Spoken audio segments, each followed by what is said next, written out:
இந்த மாதிரி ட்ராக்ஸ் கொடுக்க வருவாங்க. ஒரு நாள் எனக்கு நல்ல ஞாபகம் இருக்கு. ஒரு வெள்ளை வெள்ளை ஃபேன் செட் போட்டு வெள்ளை சேரி கட்டி ஒரு அக்காவும் ஒரு அண்ணனும் வந்தாங்க. இன்னைக்கு அவங்க எனக்கு போதகர்னு தெரியுது, அன்னைக்கு எனக்கு தெரியாது. அவங்க வந்து என்கிட்ட, நான் ஒரு கோயில் திண்டில் உட்காந்துருக்கிறேன், என்கிட்ட ட்ராக்ஸ் கொடுத்தாங்க. என்கிட்ட ட்ராக்ஸ் கொடுத்தோன்னையும் நான் அந்த ட்ராக்ஸை வாங்கி ஒன்றுமே செய்யலாம். அதாவது அவங்க எதையும் திருப்பிலாம் பார்க்கலாம், அப்படியே சுருட்டி மடித்து இப்படி ஓங்கி எரிஞ்சேன். இப்படி எரிஞ்ச உடனேயும் ஒரு ஒரு கல்லில் தட்டி அந்த அக்காவுடைய காலில் பின்னாடி விழுந்துருச்சு. அவங்க என்னை இப்படி திரும்பி பார்த்து ஒரு சிரிப்பு சிரிச்சாங்க. அந்த சிரிப்பு என்னை நொறுக்கிருச்சு. ஏன்னா தன் கணவர் கூட இருக்கிற அவரும் பார்த்து சிரிக்கிறாங்க. நான் யோசிச்சேன். ஆனால் அன்னைக்கு எனக்கு அது நொறுக்கப்பட்டதை ரொம்ப யோசிக்கல, அப்படியே விட்டுட்டேன். ஆனால் அவருக்கு முகத்தில் ஒரு தேவ அன்பை நான் பார்த்தேன். அல்லேலூயா. இயேசுனாலே அந்த சபை, அந்த இயேசு அப்படிலாம் எங்களுக்கு பிடிக்காது. ஏன்னா எங்களுக்கு எப்படி கற்றுக் கொடுத்தாங்கன்னா, வெள்ளைக்காரன் சாமி, வெளிநாட்டுக்கார சாமி, இதெல்லாம் நம்ம ஊர் சாமி கிடையாது. நம்ம ஊர் சாமியெல்லாம் இவங்க இந்த சாமியை மாதிரி வம்பா அடிபட்டு சாகாது. நம்ம சாமியெல்லாம் கையில் அருவாள் வச்சுருக்கோம், அடித்து யார் வந்தாலும் வெட்டி கொண்டுரும். நம்ம சாமியெல்லாம் பயங்கரமான தைரியமான ஆளுன்னு சொல்லி தான் எங்களுக்கு சொல்லி வளர்த்தாங்க. அப்படித்தான் ஏன்னா நல்லா புரிஞ்சுக்கொள்ள, தேவன் இல்லைன்னா மாம்ச வெறி இருக்கும். ஜெயிக்கணும், அடிக்கணும், உதைக்கணும், அப்படியே நாம தான் எல்லாமே அப்படின்னு சொல்லிட்டு நெஞ்ச நிமித்தக்கூடிய அந்த தேவையற்ற எண்ணங்கள் இருக்கும். ஆனால் இப்போ கடவுளுக்குள்ள வந்த பிறகுதான் அடிக்கிறது வீரம் இல்லை, அடி வாங்குறதான் வீரம்னு கற்றுக்கிட்டேன். அல்லேலூயா, அல்லேலூயா. நான் சொல்றது உங்களுக்கு புரியுதுங்களா? அதாவது தன்னை எதிர்த்து பேசுறவனை திருப்பி எதிர்த்து பேசுறது வீரமோ மேன்மை அல்ல.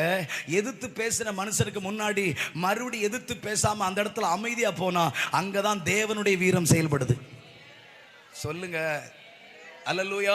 அப்படி எங்களை சொல்லி வளர்த்தபடினால எனக்கு இந்த இயேசு சாமி அன்னைக்கு இதை தொழுது கொள்ளணும், இதை பின்பற்றணுங்கிற எந்த ஒரு எண்ணம் இருக்காது. அதை தாண்டி இப்படியெல்லாம் பைபிளை தூக்கிட்டு போனால் எரிச்சல் வரும். புரிந்து கொள்ளுங்க, தேவனுடைய இன்னைக்கு ஏன் வந்து நாம சில இடத்துல ட்ராக்ஸ் கொடுக்கும்போது ஏன் நம்மளை எதிர்க்கிறாங்க, ஏன் நம்மளை விரோதிக்கிறாங்கன்னா, விஷயம் அவங்க இல்லை, அவங்களுக்குள்ள தேவனற்ற ஒரு ஆவி இருக்கு.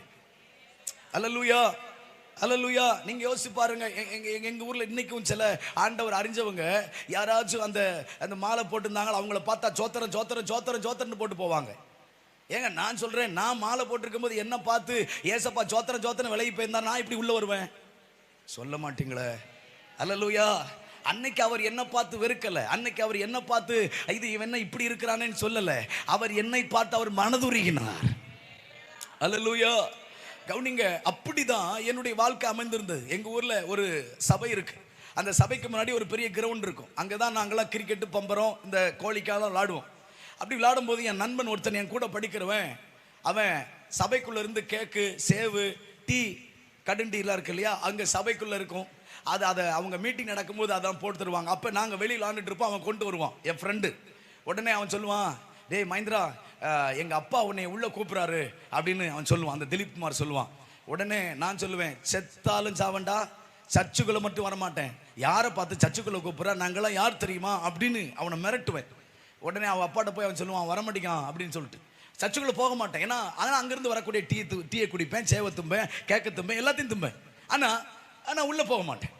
அப்போ இப்படித்தான் ஆண்டவர்னால நல்ல கபடி. எங்க ஊர்ல வந்து இந்த படம் போடுவாங்க, சிலுவை படம் போடுவாங்க, ஸ்கிரீன் வச்சு போடுவாங்க. அந்த படம் போடுறதுக்குன்னு ஒரு டீம் வருவாங்க.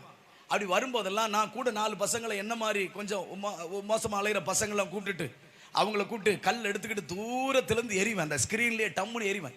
அந்த ஸ்கிரீனில் எரிஞ்சு ஓட்ட விடுற அளவுக்கு எரிஞ்சிட்டு ஓடிடுறது. அதுதான் வேலி மரவில் இருந்துட்டு ஒழிஞ்சிட்டு. ஏன்னா எனக்குள்ள தேவன் இல்லை, என்னுடைய இருதயத்தில் பிரபஞ்சத்தின் தேவன் குடியிருந்தான். அதனால தெய்வத்தையும் தெய்வத்தினுடைய ஜனத்தையும் எதிர்க்கக்கூடிய எரிச்சலின் ஆவி எனக்குள்ள இருந்தது. அதனால அவர்கள் செய்யற எதையுமே நான் ஏற்றுக்கொள்ளல. அதுல என்ன இருக்குன்னு யோசிச்சது கூட கிடையாது. இது ஏன் இப்படி பண்றாங்க நான் ரொம்ப யோசிச்சிருக்கேன். எப்படி தெரியுமா? இவங்களுக்கு வேற வேலையே இல்லையா? எப்ப பார்த்தாலும் தெருவா ட்ராக்ஸ் தூக்கிட்டே அலைகிறாங்களே, இப்ப பார்த்தாலும் எப்படியாவது கொட்டடிச்சுட்டே அலைகிறாங்களே, எதையாவது ஒன்று பேசிட்டே அலை, இவங்களுக்கெல்லாம் வேலை இல்லையான்னு நினைச்ச நாட்கள் உண்டு. அவ்வளவு தூரம் ஏன் இப்படி செய்யறாங்கன்னு சொல்லி யோசிச்சு இப்படி கிறிஸ்து விரோதமாய் சிந்திச்ச பாதையில் நடந்தவனா கவனிங்க.